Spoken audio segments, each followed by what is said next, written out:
fellow armchair generals. This is Gamer 1745 here with Hearts of Iron 4, Man the Guns, but with the Road to 56 mod. And hello Tippett, and playing this live on Twitch on Saturday morning, so you might want to come and hang out with me some Saturdays. But I was asking the chat, and we got some offbeat suggestions, I would call them. Not bad, just different for possible countries to play. Honduras as a focus tree to conquer all of South America might be interesting, but not probably the big thing I want to do. Some of the other ones like Turkey sounded a little more interesting, but it was generally put with the chat either Germany or France of the sort of majors or semi-major powers to play. And yeah, I chose Germany. Back to that again. I haven't really looked at the other things, and they want to know for balance. And I have to... yeah, I guess this is just the bad AI they're compensating for.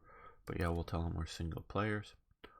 Okay, so now I did look briefly in making the announcement video for this.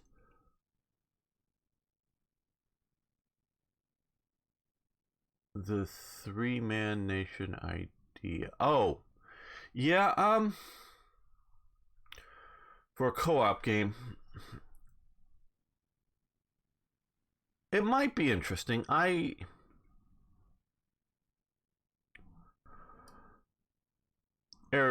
Aries talking about the idea of playing co-op on some of these games and having sort of different people look after different aspects of the game, and in a way having someone micromanaging the Air Force, or particularly something like the Navy, until you actually get like a coordinated action like an invasion where you need to coordinate between ground and land forces. That could be a good idea. The problem I have with that is the bad AI. Is that just too much brain power? Human brain power versus...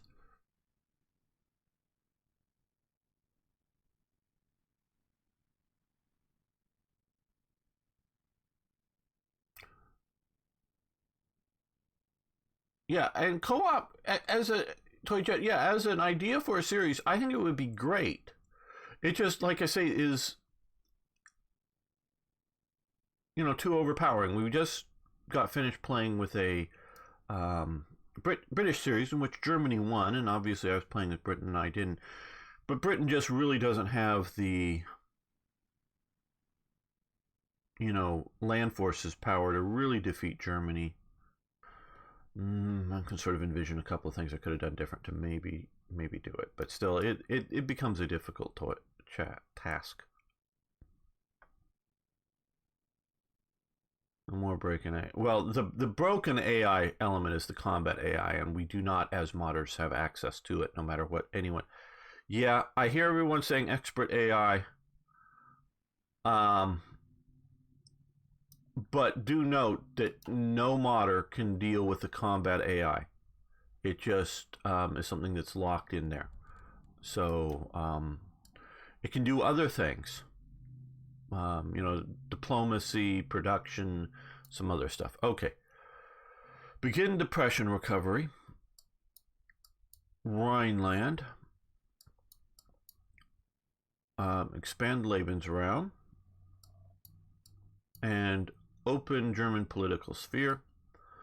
This one here basically opens up the three paths. This is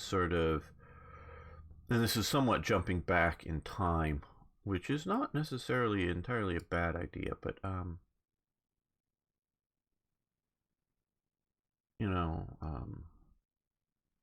looking at all of this. Expand Lebensraum, I believe that should be coming a bit later. General Plan Ost. Yeah. Germanized Belgium. Yeah, that's for once we start getting territory. So we're going to start with the historical start because that's about what's happening now. IKB, good to see you here. Interesting mod. Try Operation Overhaul. It has lots of weapons and manpower.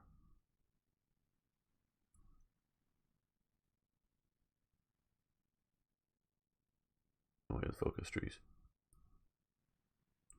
Okay, so we're going to hit the Rhineland, get that going.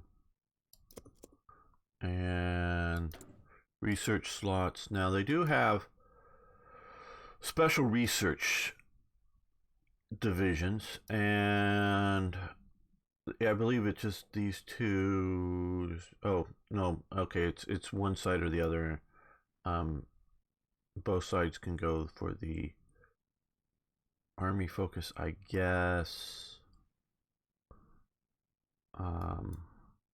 But we could either go with navy focus or air focus.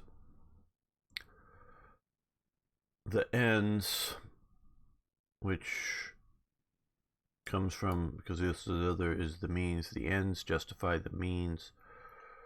Well, as a statement, people often condemn it. No, the ends can't justify the means. Well, what are the ends, But people will often claim that. So, max factories in a state plus 10% time, production, efficiency, retention. So the means, factory output, construction speed. These are all pretty long time period.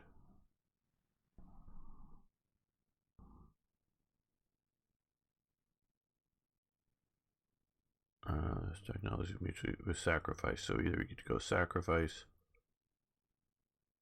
Don't know about those.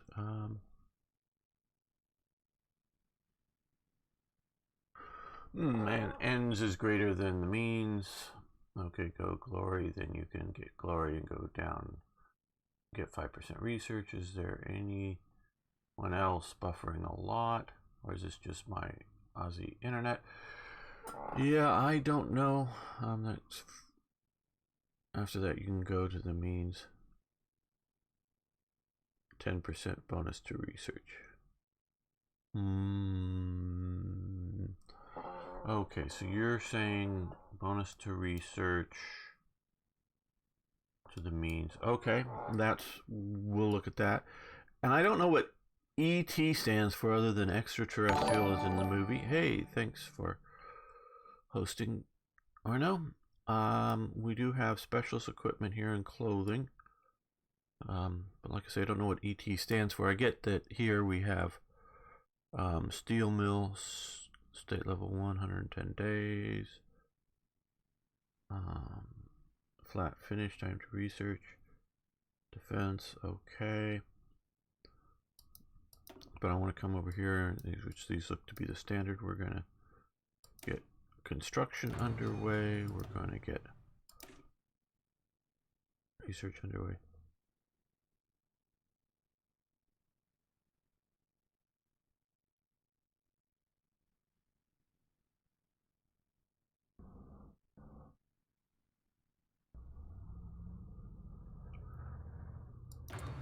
Well, they're sort of a mutually exclusive path for ends and means.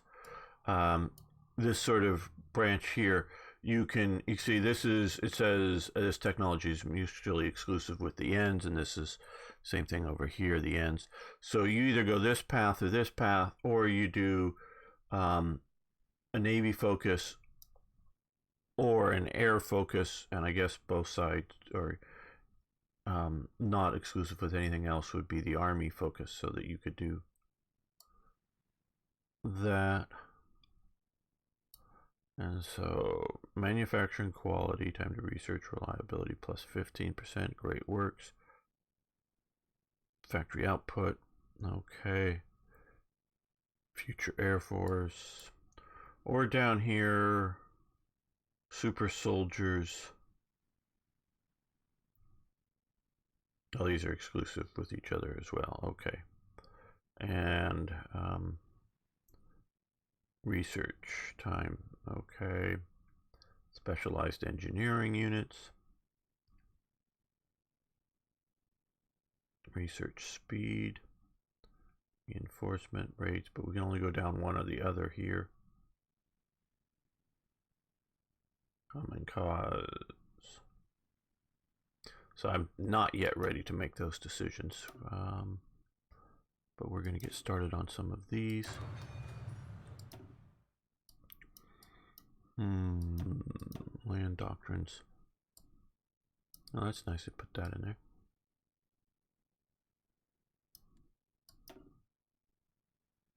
Just looking to see if there's any changes over here.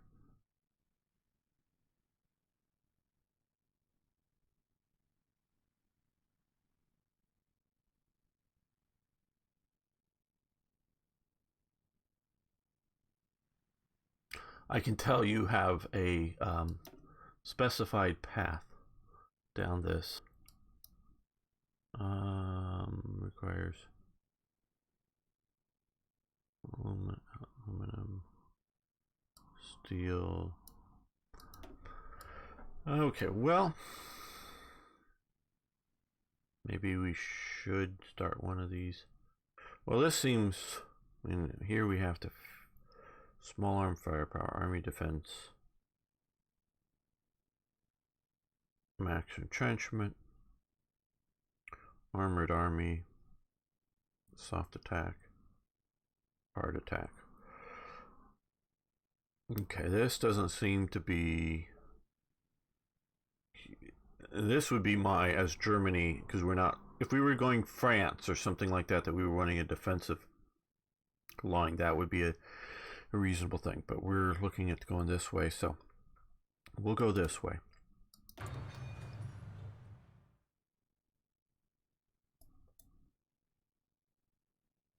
Yeah, I'm not going to go for the defensive path here, but organization is good.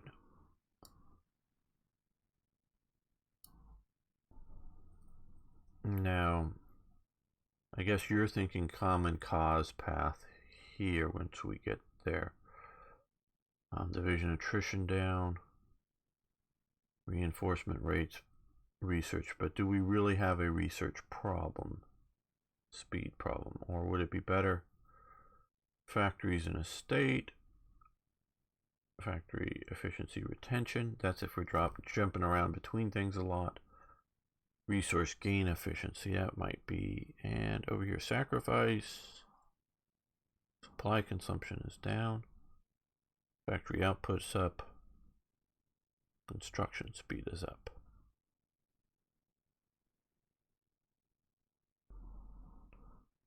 Breakthrough. Organization. Research. So either one of these we could get the research bonus. This comes down here for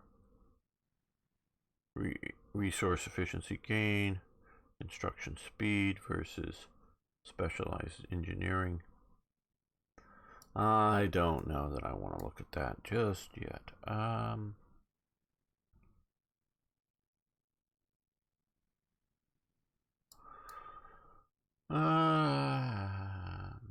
I don't think as Germany we should go Navy focused. If I was looking at the US or Britain, that the Navy focus would be a high possibility.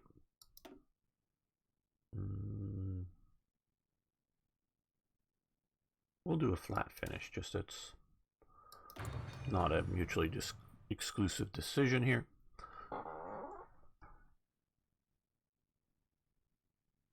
It isn't versus gamer. You can split it off near the end. Okay.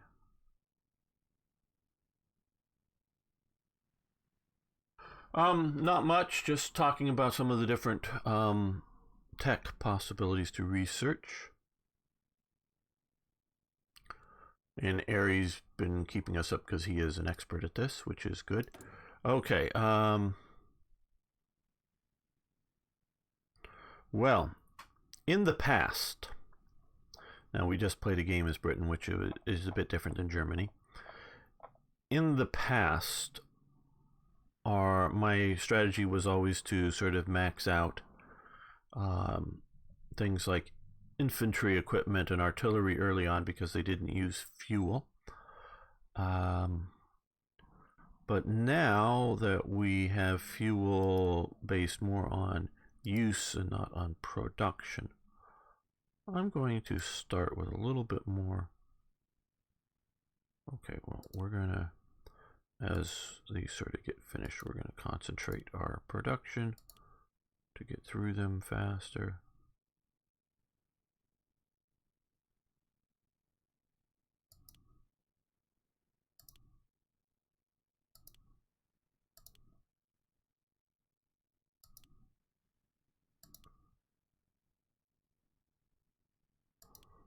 There we go.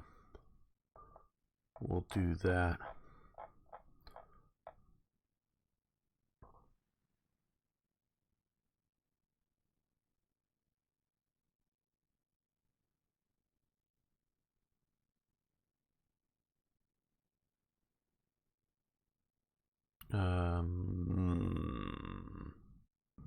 Some support equipment. We will. Now let's look. What are they? Okay. Slightly more than needing, but if we are going to build any more divisions there, we're going to need some more, obviously.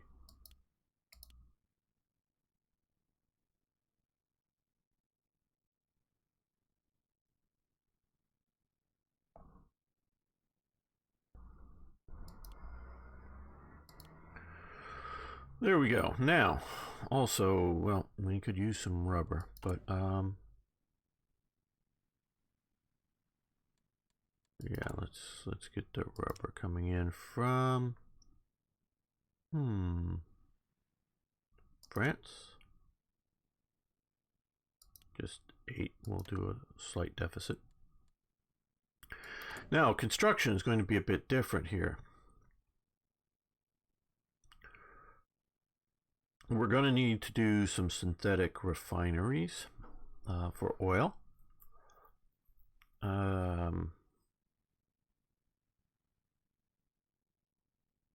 And fuel silos so we can store up some oil.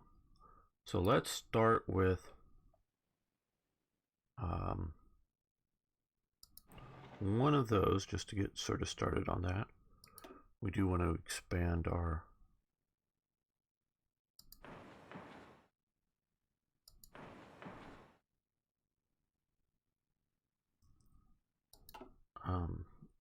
production capability as well. And I think well, let's speed this up a little bit. I think we're ready to roll. Well, let's see. Trying to form the Warsaw Pact, and the AI just went so far from historical it declared pull in a 30-second reset. Yeah, the AI can do things. So let's get this going.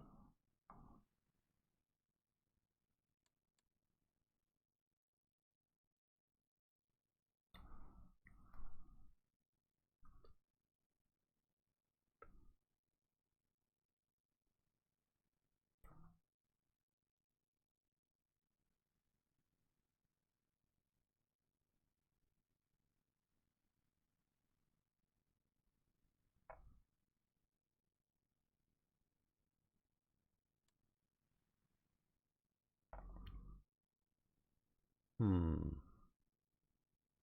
we can go even a bit faster.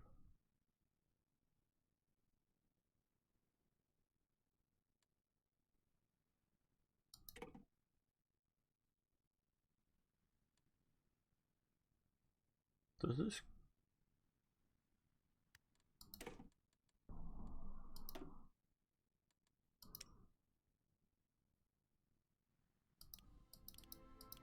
There we go. Get a little bit of the music there.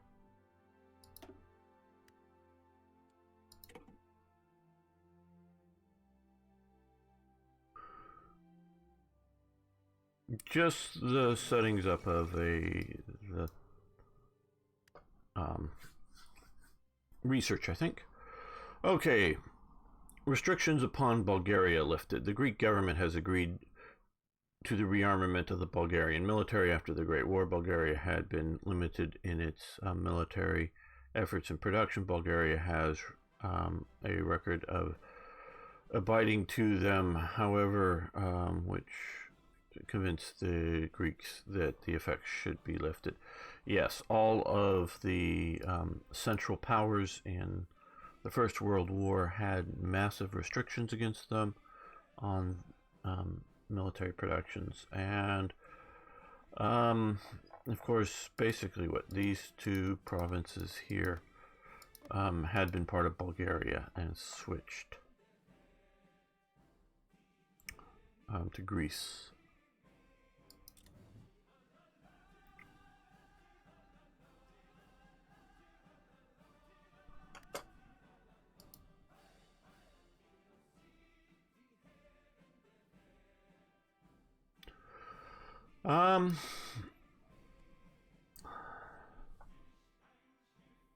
Hadn't been thinking too much about that, Arno. That's a good question about mine laying. I'm, of course, continuing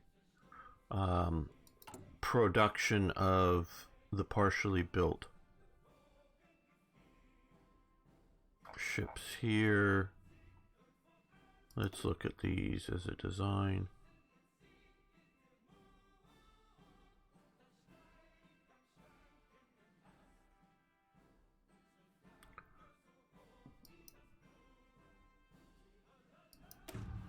Okay. Doesn't look like they have mine laying capabilities. That's an idea. So what I think I'm going to do is put... Okay, pause. Which is remilitarization of the Rhineland. Very good. Go these down to just complete the one that's partially produced. And then see about developing some mine laying assets, because that's a good idea. Okay, of course we just remilitarized the Rhineland. Hitler was very willing to back down.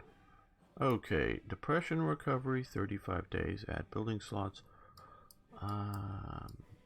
They've been drowned. I don't think we really want to do that just yet.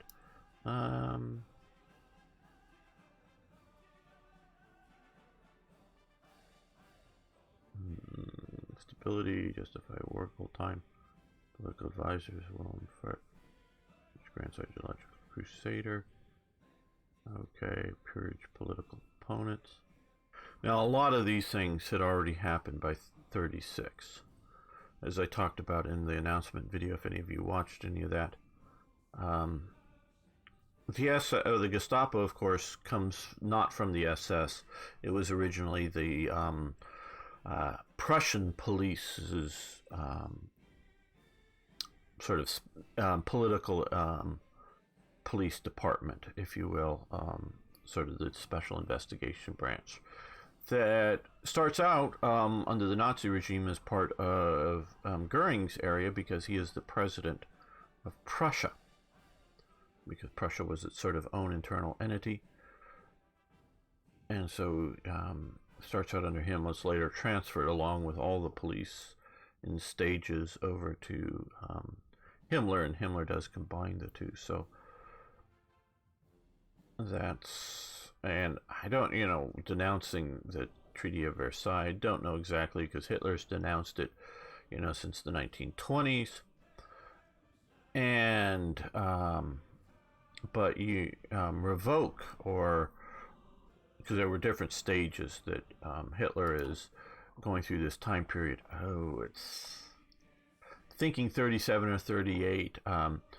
Hitler revokes Czechoslovakia's access, probably 37, to some German ports, because they had gotten river access, I think, up here in Stettin and out here in Hamburg, to have special docks that a ship could come in, unload onto a special dock. Germans couldn't look at even what the stuff is, and it could be put into barges that again wouldn't go through German customs and would then travel up the rivers to Czechoslovakia and vice versa. Czechoslovakia could put as much as they wanted to on barges, sail it down German rivers, go to the special docks in the ports, transfer the stuff to exports to other ships without Germany being able to look at them. They'd be, everything would be sealed. The Germans could inspect to make sure that no one's broken the seals on the barges or the whatever as it travels through Germany, but you couldn't they couldn't look into them. Also do small countries had never gone big country unless it was just for messing around. You could do, yeah. Well, you see, in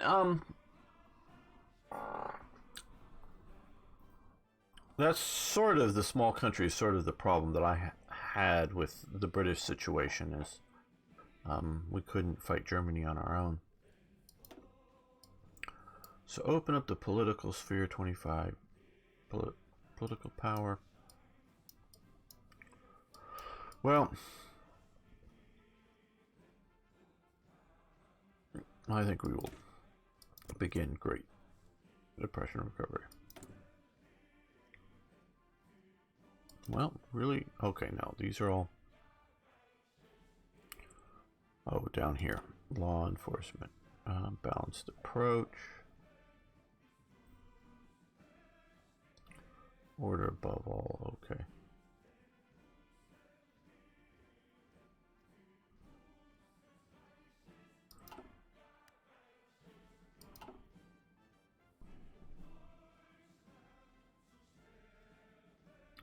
Well, I think I'm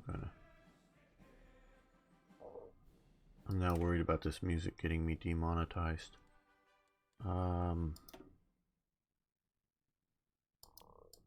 That isn't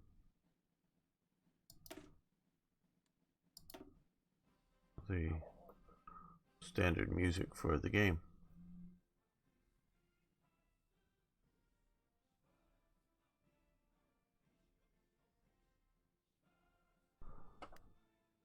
Well, there is a little bit of a problem with what you're suggesting, Ari. Wilhelm, oh, good, they have this in here. Pause. If all of my viewers are playing the game, I lose viewers. So, I do have to keep that in mind because sometimes we're playing War Thunder and there's more people playing with me than are viewing the live stream.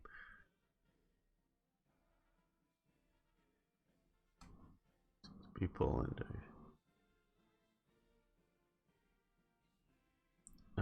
should be able to hold out for a little longer than real life. Well, I've had problems holding as Poland. Now, I don't know if I was doing things well. Okay, Wilhelm Gustloff, leader of Switzerland's Nazi party, was assassinated. Okay, that is an incorrect statement. Was assassinated in his Davos home earlier this week when David Frankfurter, a 26-year-old Yugoslavian Jew, shot him 5 times in the head, neck, and chest. Yeah, okay. He was reportedly led in by Wilhelm's wife, Hedwig, yes, who had no reason to suspect Frankfurter. Frankfurter reportedly turned himself in immediately over to the police, yes, confessing to the murder. To the killing, I would call it, but he claims to have acted in response to laws passed in Germany last year.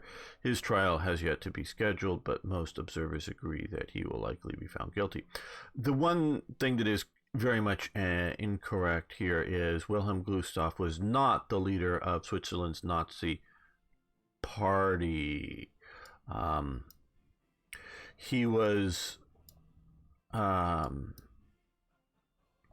the leader of he had both Swiss and German citizenship. He was a dual citizenship person, but he was in charge and I think it was in charge of the entirety of the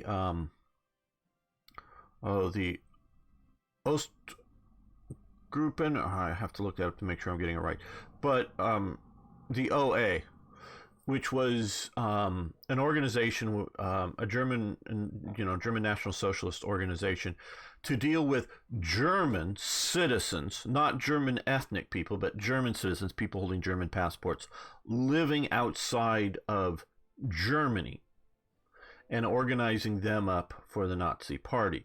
So he was, and specifically, he also had specific responsibility for organizing up the Germans living in Switzerland regarding the Nazi Party.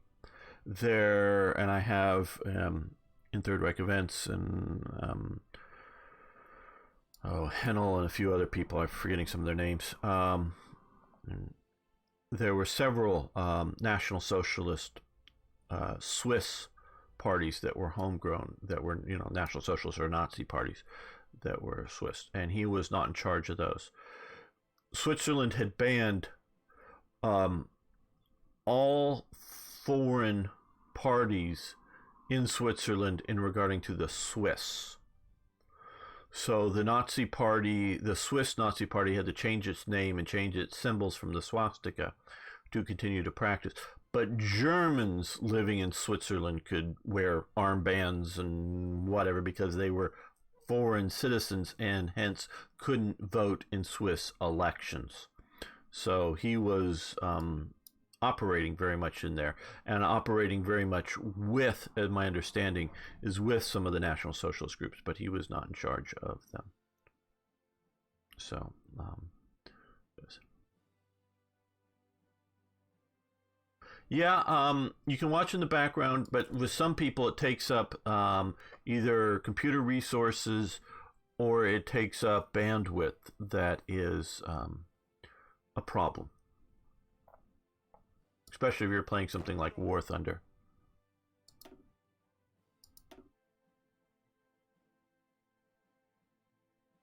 In which those are particularly useful elements.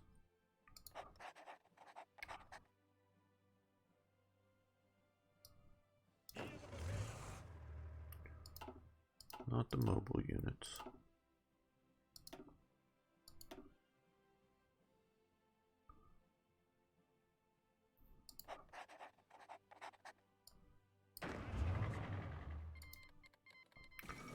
Okay, the Spanish Civil War breaks out.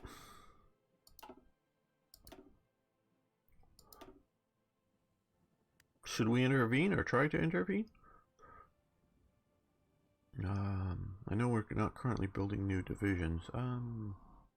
Well, let's see about intervening.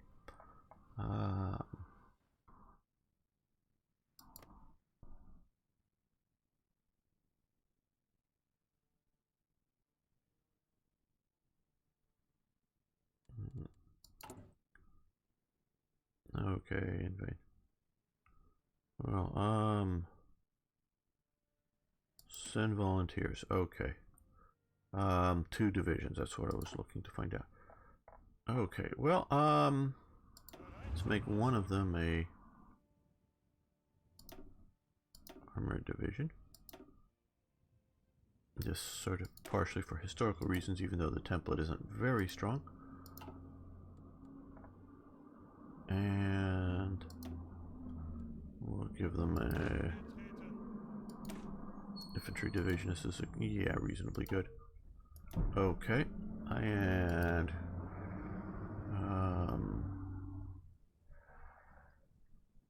who do we put in charge of it? I guess Guderian.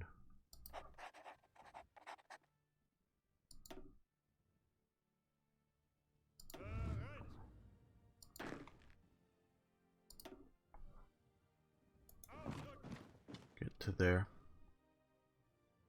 Well, don't know if we need to do that.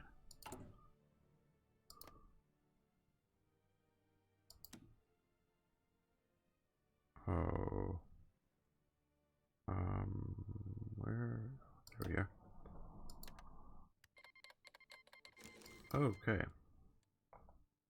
So that's going off. Yes, intervene. It's free experience points, yes. And The other thing we can do is also come down here and diplomacy. And let's see, we can start some Lend-Lease. I hadn't thought about Lend-Leasing fuel before, but that very much...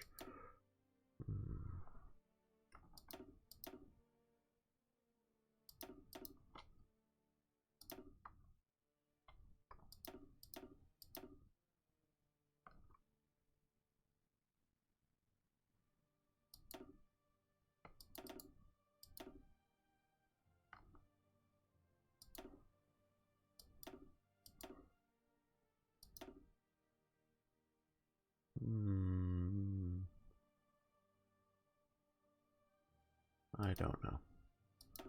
Fuel, daily units 100. Yeah, let's just do that. Send them the old PZ ones.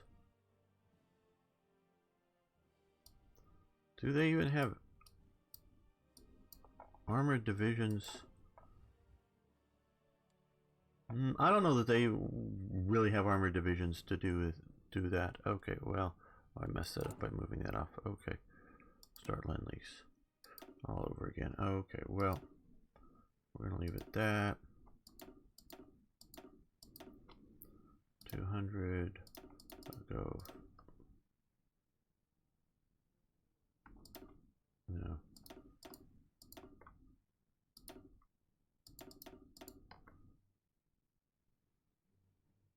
Yeah, there we go.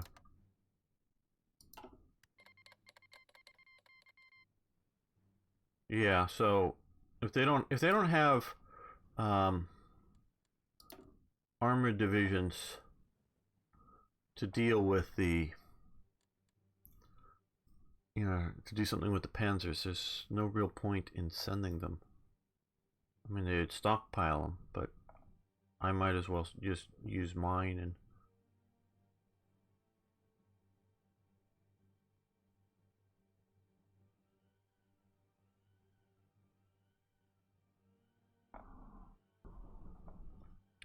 I just don't have a big enough air force that I really want to send aircraft right now.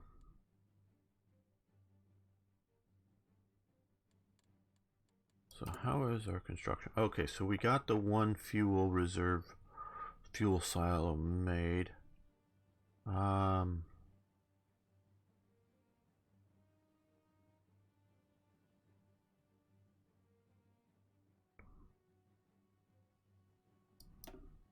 Let's put in a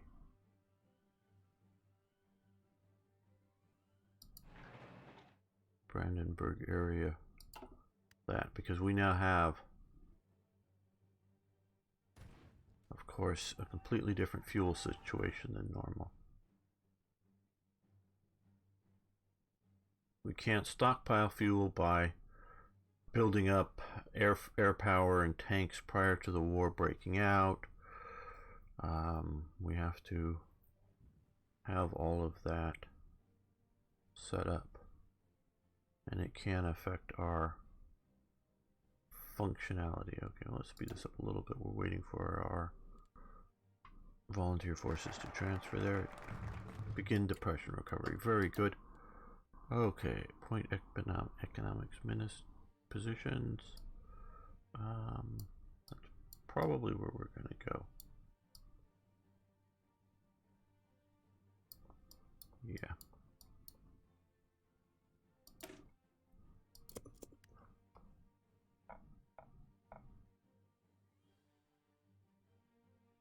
Infrastructure. Yes. Okay, 2 divisions there.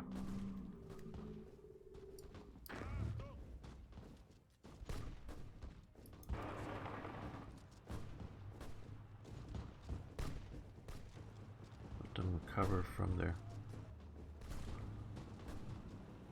travels a bit before throwing them into combat.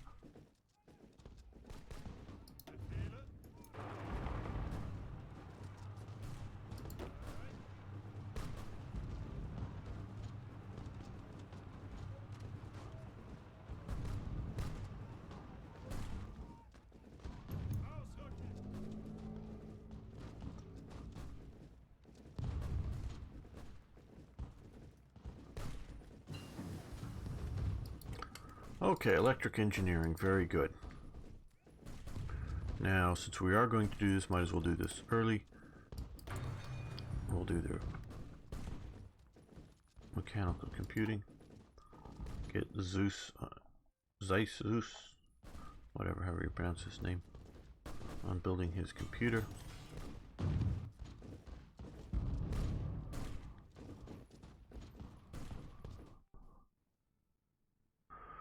And we did, he mentioning infrastructure, we did get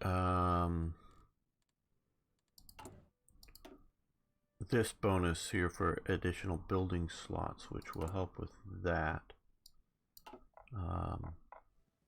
Don't know on the road levels.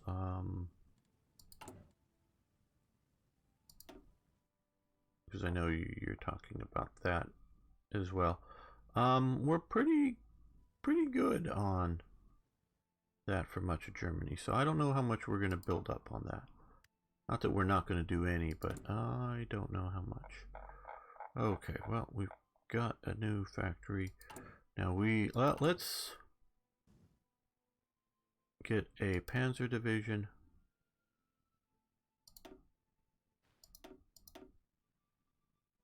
And 4 infantry divisions into production. That will mean that we need more light tanks.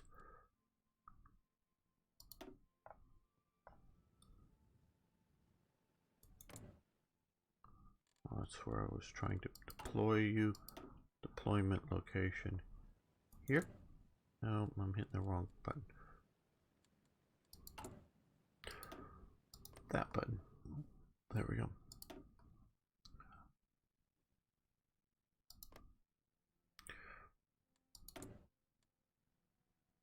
So let's kick up another couple of...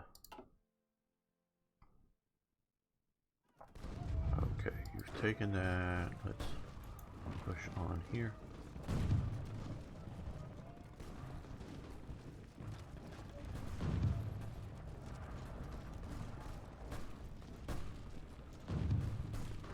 I always like to reduce this Bilbao pocket early. Okay.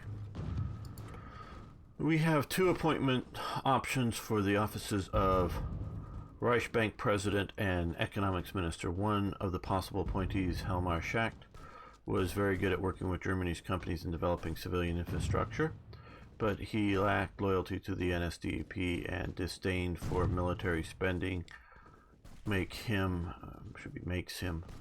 a worrying choice. Our second possible appointee, Walter Funk, is very loyal to the NSDAP and was a major proponent of military spending. If we are to make any good progress with the German recovery, we must choose one of these 2 men to lead our country, Schacht or Funk. Okay, Funk was Hermann Goering's flunky, basically.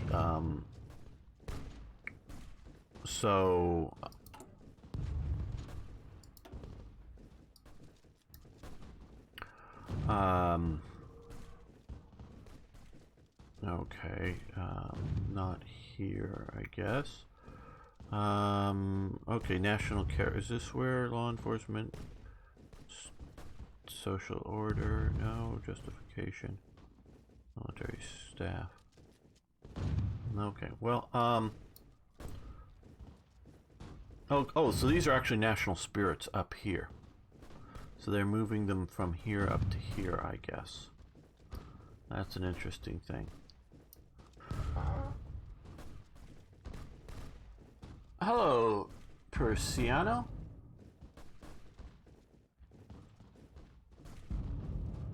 Real life, the first tank used in Spain was the FT-17. Morocco. I did not know that. It's a T-26 is, yes, from the Soviets. Very interesting, yes. I did not know that they had the FT-17 and they used them in Morocco. Very interesting. And that's, of course, sort of the famous World War I tank that everyone built and everyone bought. And the T-26 was very much a Republican thing. Thanks for the extra info. Okay, Helmar Schacht resource gain efficiency, max factories in the state plus 10% construction speed, military factory construction speed down. Okay, political power gain, civilian military factory conversion cost, construction speed down, military factory. Okay, just to give a little historical perspective between Schack and Goering in the 5-year plan.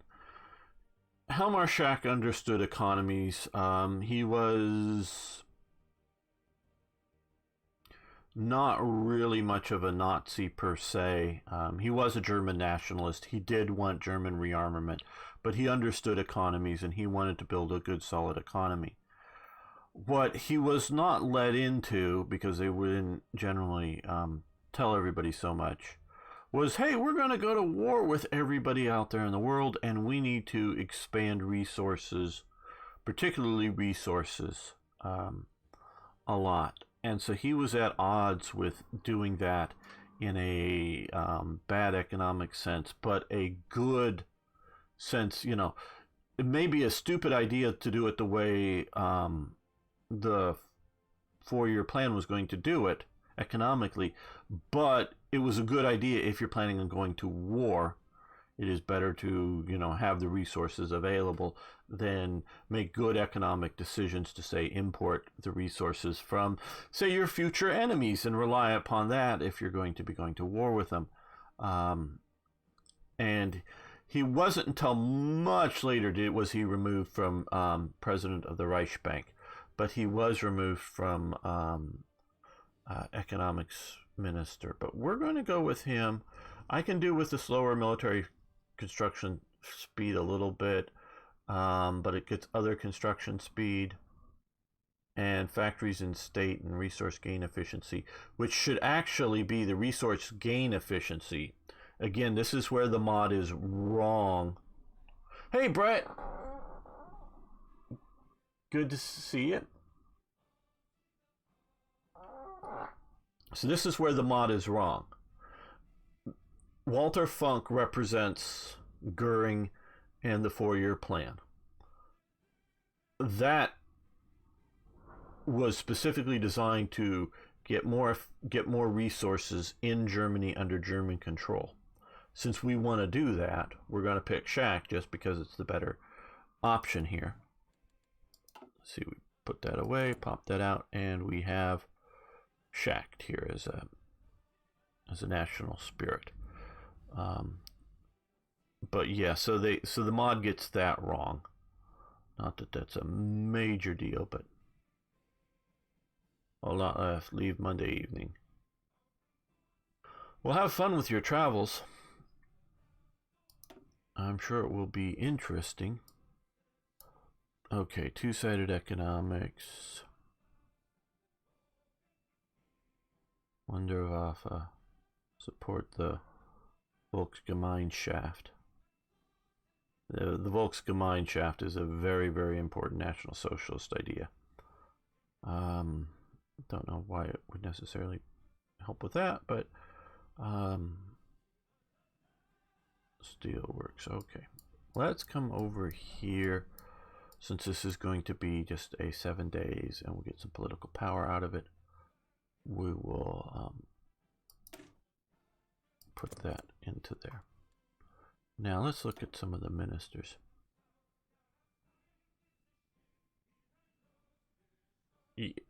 Well, yeah, it's on the Man the Guns DLC and or update. I don't know that it requires the DLC. Probably not, but it probably requires, you know, the free part of it. So I don't know if it specifically requires the DLC to be installed. I know Black Ice at least hasn't been requiring the DLCs, just the free part of the upgrade, because they're just changing everything so much. Okay, political advisors. Well,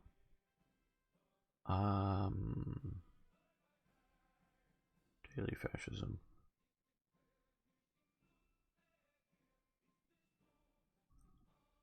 Yeah, we get him now, Silent Workhorse, and he will get more political power gain quicker to get some of these other things. So we're going to get Rudolf Hess now.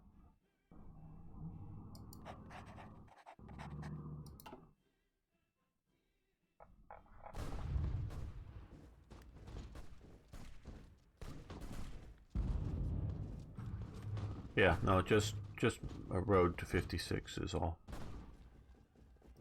Really sort of first look and trying it out for me.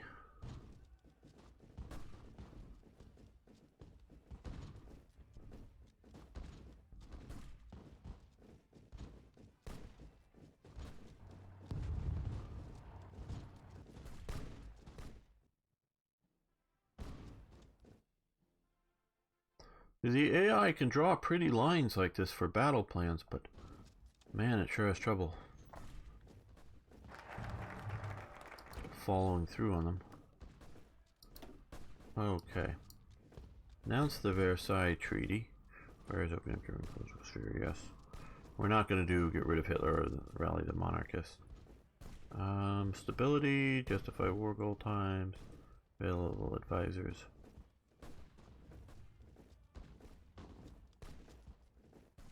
I don't have this correct. Okay, well, I think we're going to maybe come over here. Issue Steelworks. Nationalize Strategic Resource Industries. Oh, synthetic refineries. Those are very good.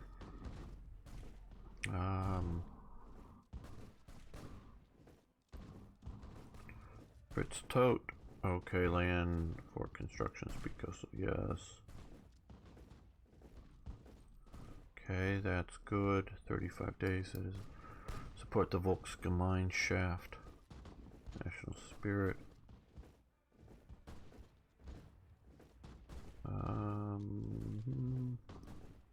Stability, construction speed. Wunderwaffe, research nuclear technology.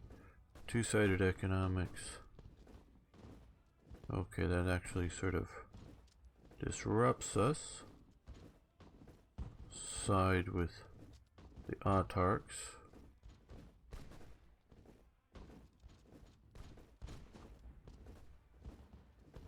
Rural population side with the technocrats.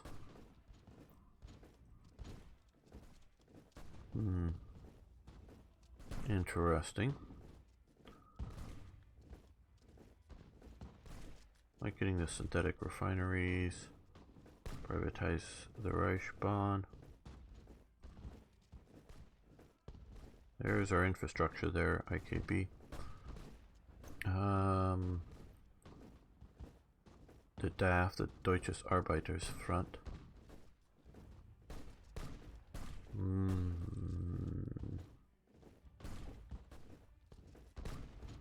We'll do the steelworks.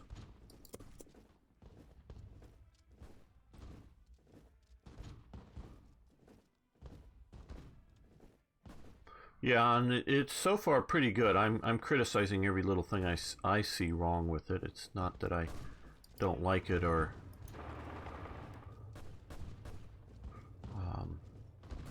think it's bad. It just, when I see things that I don't think are correct, I want to point them out so that people can learn. Because I know I learned from Paradox games. I learn geography, and sometimes ancient geography, like playing, and I learned a lot of geography when I was playing the original EU and EU2, but like when playing Imperator Rome, learning, you know, the older names for places.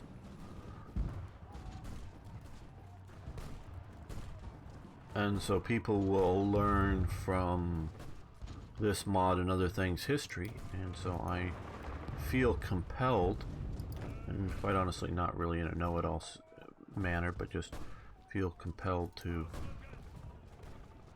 point out the correct history so people can learn it. Going down the two-sided economic path guides good dividends when you work through the problem. Or, yeah, after. I was sort of getting that point. Thanks. And I don't, quite honestly, part of the reason Okay.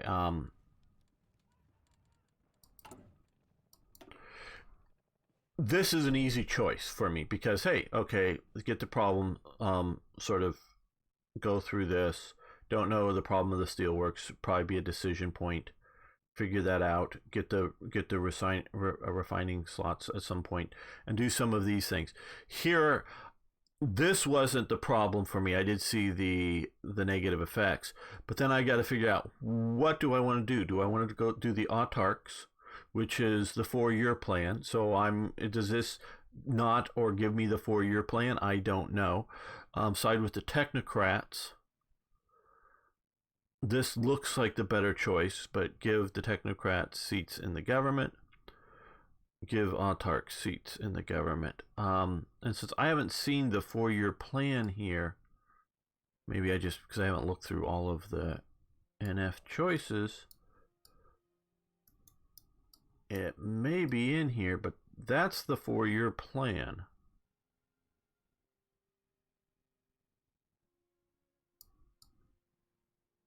Improved national. Yeah, I don't specifically see that.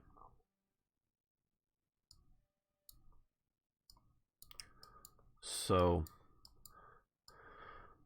I didn't want to do that without immediately planning to go one of these two, where I don't know if this is going to give me a problem, but I wanted to sort of come to synthetic refineries and then maybe look, because I'm very much a infrastructure, if you will, player when it comes to these things first.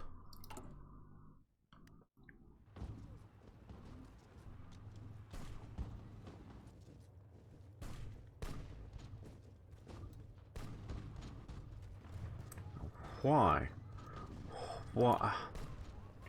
I recently saw a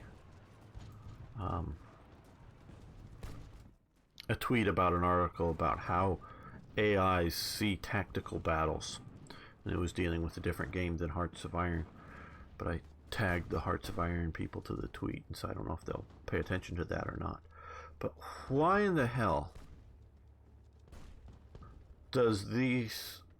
Now, they're all infantry units, so there's no artillery or any other support here, it looks like.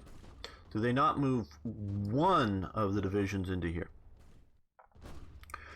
And one of the divisions into here? Now, keeping 3 here so they're not cut off, that seems like actually sort of a solid thing to do.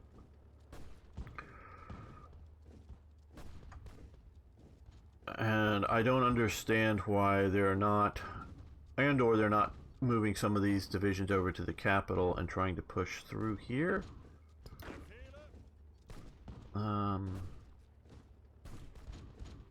Those are 4 divisions, these are 2, so we're going to strike there with these guys. Okay. We'd like to save this pocket of divisions, but I don't know if we can.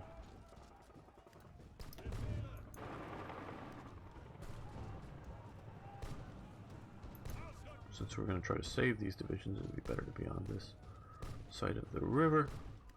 Okay, now we have cut off this. I know they still get supplies through the port, but if you, sort of push here. And then if you have your Spanish nationalist navy, you can have them trying to intercept the supplies. Okay, so we've done flat finish for that. Factory camo, drop tanks. Well, that's 39, so we don't necessarily want to push to this. Enables building steel mill, so we'll go with a steel mill.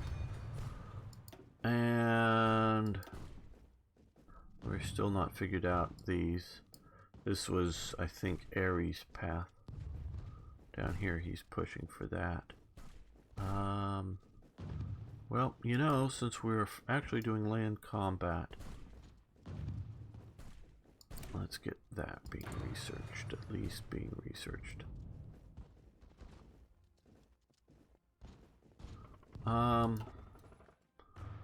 Yeah, that's maybe a good idea.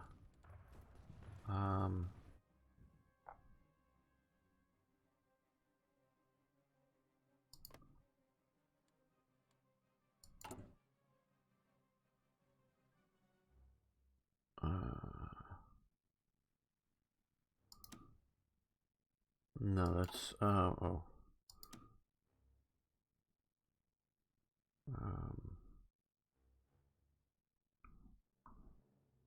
Available send air volunteers. That's what we want to do. 14 days. Yeah, okay.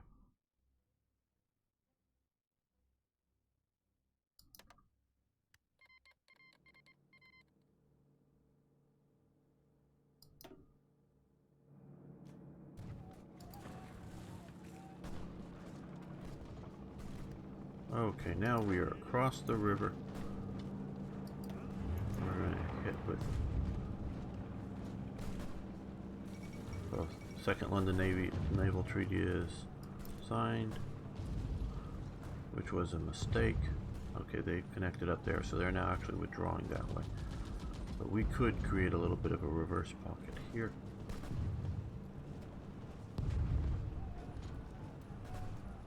And you're going to stop your attack, and you're going to roll into that empty province. There we go. Nice little pocket.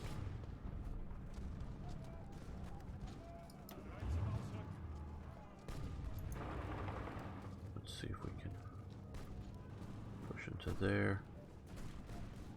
There we go. Turn things around.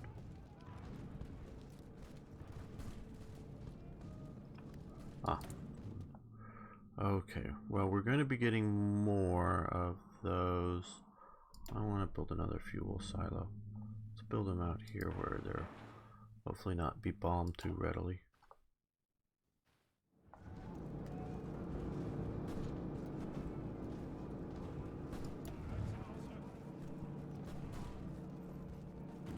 Okay, good.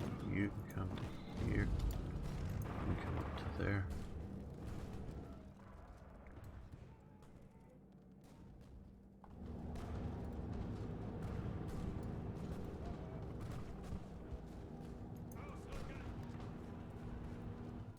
So we're actually going to push this down pretty fast. Got these Soviet divisions in front of us. Let's see if we can cut them off. Okay, issues with the steelworks. Okay, problem of the steelworks. As the German military grows, we must ensure that we have a secure and stable resource of steel. Our current primary steel producer, Versailles Stahlwerk. I got some of that, but I'm butchering the name. Okay, has been a valuable ally to in the NSDAP's rise to power and is a major employer of German workers. But the Stahlwerks hasn't been yielding as much steel as it could be. Forming and supporting the Reichswehr Hermann Göring instead may yield significantly larger amounts of steel and support German war effort more efficiency. Okay. Okay. Add production of steel, gains national spirit, Reichswehr Hermann Göring, research efficiency gain, military construction gain. 10% versus research efficiency gain, construction speed gain, military factor. Well, see, again, I think they're wrong with this, because the Reichswehr Hermann Göring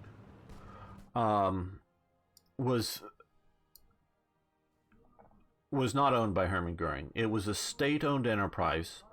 It included some businesses that were former Jewish businesses that were confiscated because they were Jews. It also opened up new businesses, and I forget, it was not bauxite, but something like that. Maybe it was bauxite, I don't know. Some sort of like rare earth material type thing.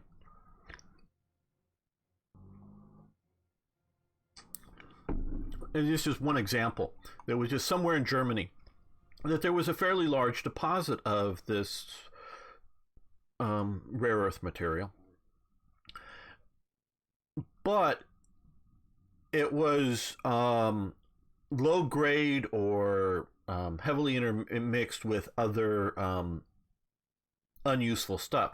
So the amount of work, cost, as it were, to get useful product out was barely profitable. It was determined by, and it wasn't a steelwork direct thing, it was something else, but by some of the mining companies. So the mining companies were asked by the Germans to exploit this, and they did a study and looked at it. Yeah, it's just barely profitable. It's not really worth our time going into it, and we can import it so much cheaper. And I think whatever this was, you could also import from Morocco, through France.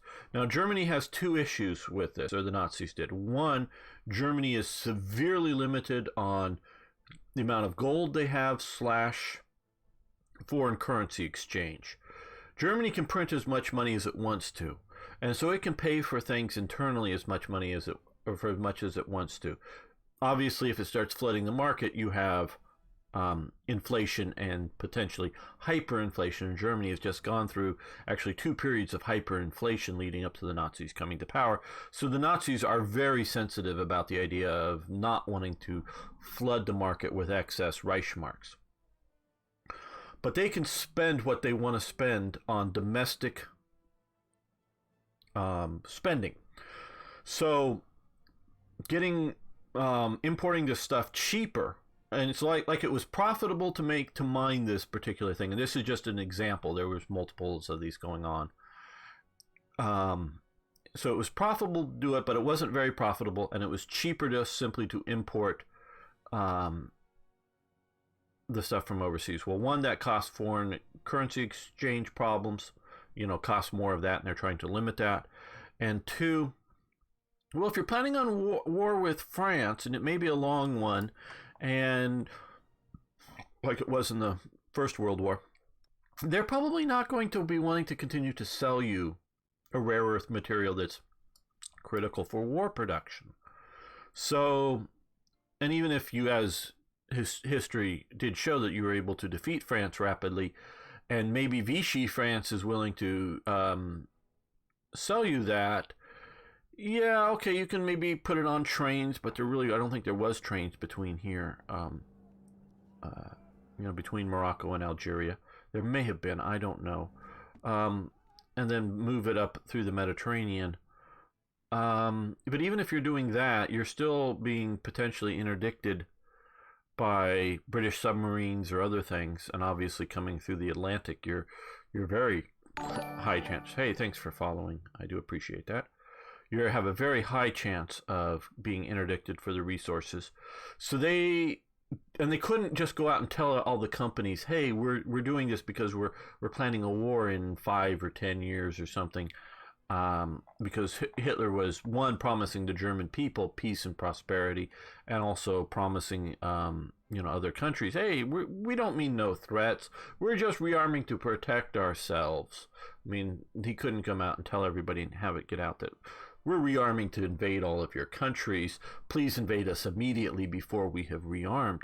So the Reichsverbindung was set up as a state enterprise, and there are different philosophies within the Nazi Party. So you can't say that there is a specific Nazi philosophy, particularly on economics.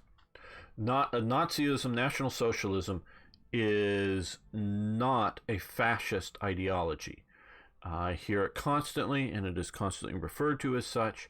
It is fascistic in the sense that it is, or the government is fascistic, is that it is a totalitarian ideology. But Hitler, who is at the center and the core of National Socialism, believes in conflict and competition. Now, he doesn't believe in capitalism. He is not suggesting capitalist ideology, and those of you who may have watched haven't been released yet, Railway Empire, and I'll call it Railway Capitalism if you want to watch how I take apart some various different meanings of capitalism. He wasn't so much of a capitalist because he saw how brutal capitalism can be on his German people. Now, he wants to make his German people strong, but he also doesn't want them to be too brutalized. So he is a flavor of a socialist, but he isn't a socialist who wants to see the state owning the means of production. Okay, he wants to see social welfare programs for the German people, but he also wants to see competitiveness within the state economies, and he wants to have, if you will, the laboratory of experiment going on. So he wants to have competing industries, happening. He wants that very much because he wants to have one, when they compete, he believes that they get stronger, because that's sort of his basic view of sort of natural selection, view of history and society in the world. So he wants that fighting, competition to make you stronger, but also figure out what works best. And that's, also, and he wants them to, figure out, try different things. So you have sort of on the left within the Nazis, people like Goering, who wants more state ownership of enterprises. You have people like Himmler, who is sort of on the right, though, of course, the SS becomes a massive state ownership of enterprises. But ideologically, you have this shift in there. And this is why National Socialism is not fascism. They fool the world into making everyone think that they're fascists, but they're not. And again, this is not making that they're good. This is they're evil, but they're not fascists. So you get at sort of at the core of their ideology with Hitler. He doesn't want everything to be a state-owned means of production, but like the British, who have government-owned shipyards and have gone back to the 18th century or more for making primarily, like at Portsmouth and Plymouth and other places, making, warships. But they also contract out to, and had since the 18th century, contract out to privately owned shipyards for making warships. Warships in Britain were a mixed economy in that sense. In the U.S., there had been, and it goes through to the end of World War II, is Springfield Armory. I know there's a modern Springfield Armory, but that has nothing to do, other than have the same name, with the government Springfield Armory that had been set up before the American Civil War and continued in existence, making weapons for the government. And the idea is that your normal, for the U.S., the normal peacetime army, most all of the guns would be made at Springfield Armory. Even if they were designed by somebody else, they would buy the licensing contract, produce it in the government factory. The government factory would turn out enough guns for it. You get the American Civil War, you get World War I, you get World War II. Of course, you then start having production throughout the American economy. Singer sewing machines produces 1911, 45 caliber pistols. So you have everybody, even non-arms manufacturers making arms during World War II, as well as like Colt making 1911s and other people as, normal arms production companies as well. So the Reichsführer Goering, I put into that sort of category, in that it was a state-owned enterprise that becomes pretty big, but it is not meant to supplant private-owned companies like Verinkit, I'm sorry, Stahlwerk, I get a little better, AG.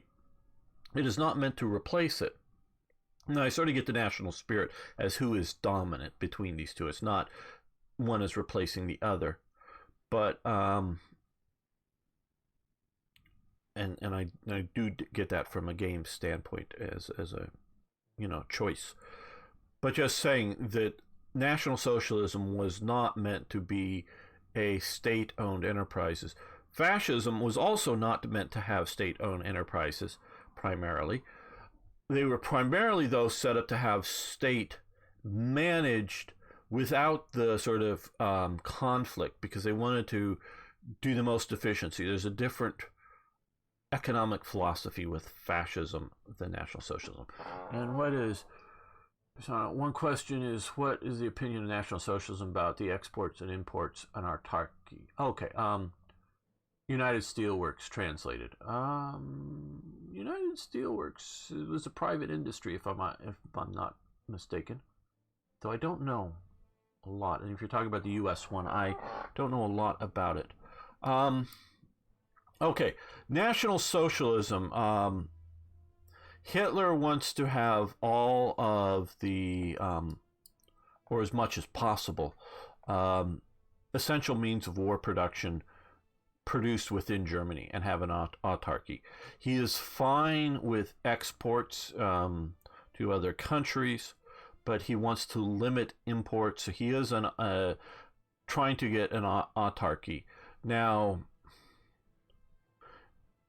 I'm saying all this, and he and other people realize there's a, Germany isn't going to produce necessary things that come from the tropics, say.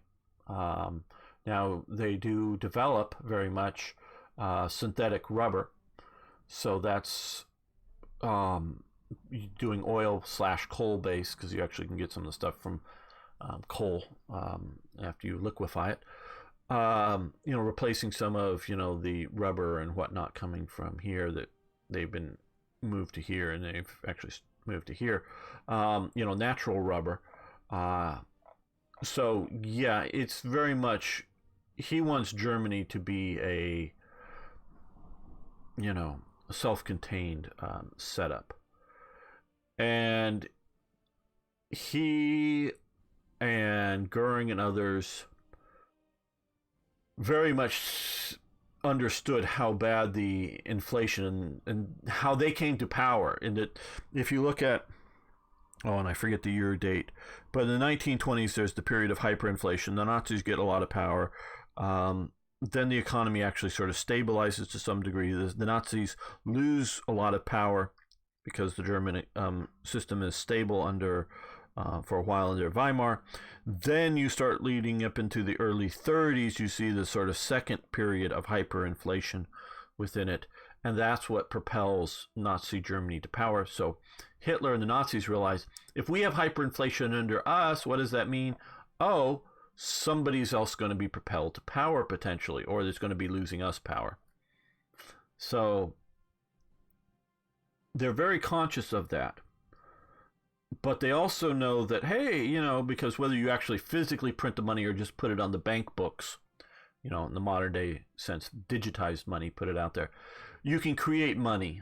You don't have to have the gold standard or the silver standard for your money. You can create money, and so you can spend money on things. And so now, if your aircraft require aluminum from, say, Hungary or some outside Germany's source, then you're limited by what you can import. But if you're building something with steel and you're using all German steel, then you can pay the mine workers as much as they need to be paid. You can pay the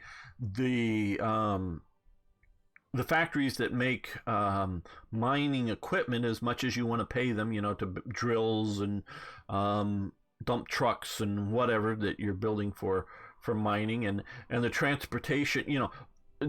You can pay for all of the stages along steelmaking production. You can just dump money into that. Now, so long as the economy can absorb the money, it works, and it can work well. But at some point, it stops working. And this is where you get into Keynesian economics versus market capitalism. You're only going to get Keynesian economics, because we can look at World War II. The Keynesian economics of World War II works for the U.S., but it has high consequences, not just because there's a world war going on, but it does work, but you can't work it forever. it just it's a limited source, and it burns out after a while. And it's not even like the Margaret Thatcher quote, socialism, eventually you run out of spending other people's money. The difference between the socialism and the Keynesian type argument is you can't, if you say for socialism, if all you're doing is pumping money into the system, that doesn't make economic activity. But when you're pumping money into the system to produce something, and if it's a useful something, say building a railway, then it can grow the economy and absorb the money being pumped into it. Meaning, if you building, let's say in the sort of 19th century terms, a lot of hand labor, if you're paying all those railway workers to build a railway, coming out of government funds, then if they have a lot of money and they have the ability to spend it on something that they want, and it doesn't cause inflation, because partially maybe because the railway exists now, and not just that one railway, but railways in general, then, because if they can go out and get their beer, if they can go out and get their new clothes, if they can go out and get whatever it is in the 19th century they want to get, you can pump the money into the system, and that works. But if you pump the money into it, but there is nothing for them to buy, like if you're the U.S. government and you're making M1 Garands, but all the M1 Garands are going to the soldiers, and so the factory worker who gets paid and then walks out of his factory, and every single other factory is producing something for a soldier, not for him. So he can't even buy a pair of shoes because all the shoe manufacturers are making boots and military shoes. So if he can't buy anything with his money, it then becomes inflationary because he'll be able to buy something. He'll be able to buy a used pair of shoes, or he'll buy whatever it is he can buy with his money, and it will have inflation because other people will also be walking out of their factory with that money. And so this is where sort of Keynesian economics falls down. Now, I say the big consequences is part of the dealing with it is the rationing system. And some of the stuff in America, like gasoline, was rationed that was never needed to be rationed in America. We had plenty of gasoline in America. We could run all of our cars all the time with the gasoline that we could produce. No problem. The problem was we didn't have the rubber for the tires. So we could run the cars, but we couldn't drive the cars. I specifically use the term. We could turn the engine on and run the engine, vroom, vroom, vroom, vroom. Start to drive it. Ooh, we're going to wear out the tires. We don't have rubber. U.S. had a severe rubber crisis during World War II and really pushed the synthetic rubber industry in America, which they got the technology from Germany because they had been in the 30s working with Germany on that synthetic rubber technology.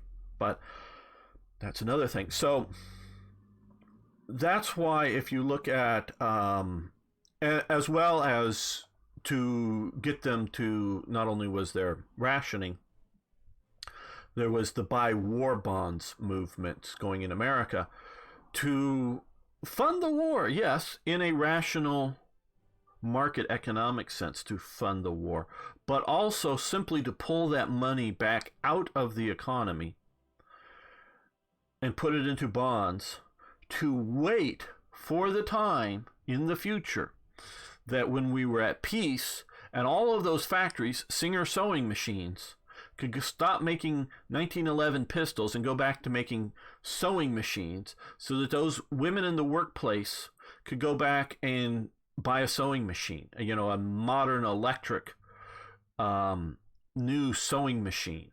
Women used to sew around the world. Now, of course, it's cheaper to buy stuff made in China and India. But so even in the post-war world, women wanted to sew things. And so to have the system that with America, and have it work, you had to have that war bond situation. You had to have the rationing. You had to have all that stuff.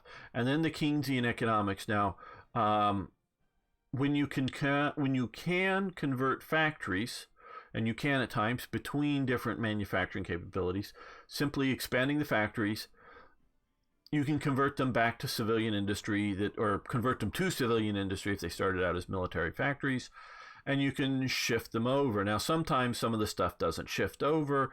Say part of the Manhattan Project in Tennessee is still a big historical ruin, shall we say, because it was built sort of in secret in a location out there where no one really wants to live, and there's also radiation contamination, not from bombs going off, but from making, enriching the uranium. Sorry, it's not speaking very well at the moment. Machines and some of these other cyclones, or I forget, and they're just still all sitting there rusting away in disused factories, because once they sort of stopped the Manhattan Project and stopped using those, probably in the late 40s or early 50s, when they were setting up other things, other setups to do it, they stopped using them, and so they weren't able to be repurposed. So some of the stuff that was done is not repurposable, some of it is. So it can work in that sense if you do it right. So the economy, and some people think again, I'll get on this, income inequality. Income inequality is great. It's wonderful. Now, what is bad is poor people unable to afford to live. That's a different question. It's if the poor people can afford to live, you can be poor and afford to live. That would be sort of me, and you can be not well off and afford to live. Okay, that's fine, and that's fine, and doesn't hurt me that somebody has a private jet. It's not a fairness. Fairness is not a thing to worry about in economics. You can worry about it in the justice system so that people get a fair hearing and in courts and things like that. But in the economics, it's making sure that no one is really hard up where they're desperate for situations. That's another question.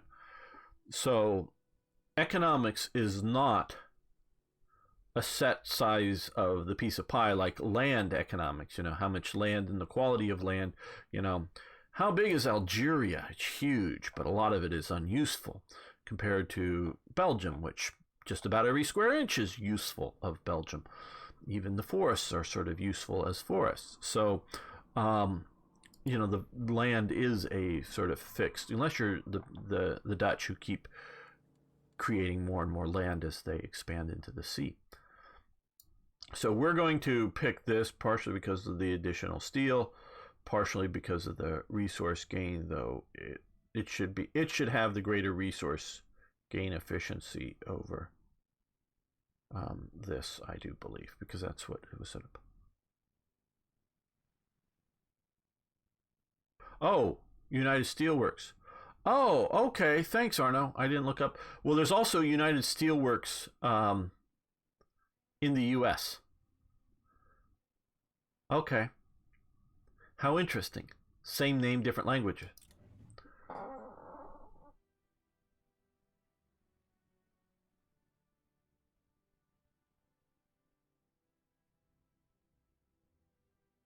Justice in the law. Well, justice might exist. Okay, here you can go back to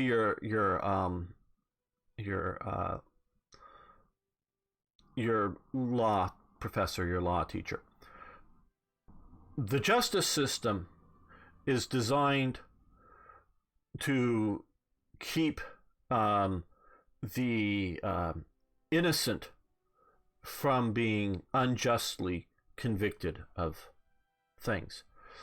So that is what the justice system is about. It is that when somebody is charged with a crime or a violation, or somebody sues somebody else, the justice system is there to mete out justice in the sense that the innocent are not convicted of the crime just because somebody says it is. Now, the punishment element of the justice system is there to enforce the laws, what your teacher is saying.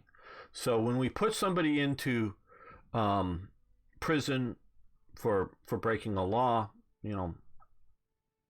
that is there to not really get justice for somebody. We use that emotionally, and he's right about that. It is to enforce the laws, to say, hey, if you break these laws and you're caught and you're convicted, you will go to prison. Oh, this is the idea that we hope people are rational, so that they will rationally think out, is it worth committing the crime? Many people drive too fast in cars. They can rationally go, well, the chances of me getting a speeding ticket are very limited if I only go 5 or 10 miles an hour over the speed limit. And if I get caught, well, then I'll pay the speeding ticket, the fine, and that'll be once every 5 years or whatever it is that they, on average, somebody who routinely does it, who will get caught speeding in their car, and they'll look at, okay, I'll make that rational choice on whether to break that law or not. Now, of course, people are at times irrational, not thinking straight, and will make bad decisions. And the other part of putting people in prison is if we've identified people that are known to be routinely breaking, again, prison is, of course, for serious laws. You put them into prison to keep them up, to protect the rest of us from these people. When they get out of prison, they've now experienced prison, and they can now maybe make a rational decision. Do I want to continue breaking laws or not? Is going back to prison worth it? And if they continue breaking laws, we can hopefully catch them and put them back in prison to keep them away from us, the non-lawbreakers. So it is there to enforce the law, but the reason it is the justice system is that if you don't have the justice system, you can simply have people going out and arresting people for breaking the laws, the police, and locking them up without going any trials or juries and that kind of thing. And so you can just go and catch all the supposed lawbreakers and lock them up. The justice system is to separate the guilty from the innocent. And the traditions have been in the sort of English common law that America's inherited, is that it is better for some guilty people to get off and have no guilty people or no innocent people convicted. Now, obviously, guilty people, I'm not saying this well. Obviously, innocent people are convicted of crimes, but we try to minimize that. And that is where you have the justice in the justice system, is to hopefully have the innocent not convicted of the crime. So you can go back to your law professor and tell him where and why it's justice that you're getting people from being convicted unjustly for a crime.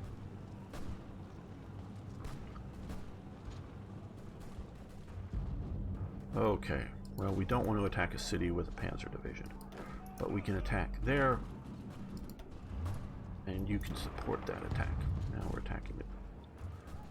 Oh, we want to do another national focus. Okay, so we have that. I wanted to get to the synthetic refinery, sort of what I was pushing down for here.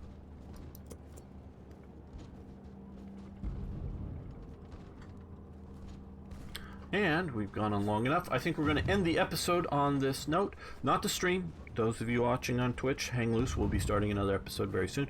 But those watching on YouTube, I hope all of my talking on about subjects was interesting, and I hope you're enjoying this playthrough of The Road to 56. See you next time for more Hearts of Iron.